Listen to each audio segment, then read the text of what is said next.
Hello everyone, आज हम समझते हैं कंप्रेसर में लगने वाले इस रिले के बारे में। इसको चेक कैसे किया जाए। इसको हम दो तरीके से चेक कर सकते हैं। एक तो इस मल्टीमीटर की मदद से, दूसरा हम इसको फिजिकली चेक कर सकते हैं कि कहीं से जला तो नहीं है, इस तरह की आवाज़ तो नहीं आ रही है। अगर इस तरीके की आवाज़ आ रही है इसका मतलब ये ख़राब है। ठीक है, मल्टीमीटर की मदद से हम कैसे चेक करेंगे। सबसे पहले हम इसको ओम्स पे करेंगे। ओम्स पे करने के बाद हम इसके पॉइंट पे लगाएंगे। इसमें 4 पॉइंट दिए हुए हैं। अगली वीडियो में बताऊंगा इसमें 4 पॉइंट क्यों दिए हुए हैं। अभी फ़िलहाल हम इसको चेक करना समझते हैं, सही है कि ख़राब।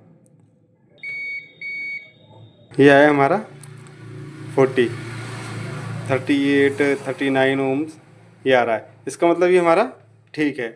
तो इस तरीके से आप इस रिले को चेक कर सकते हैं। अगर आप होम अप्लायंसेस को रिपेयर करना सीखना चाहते हैं तो हमारे चैनल को सब्सक्राइब करें।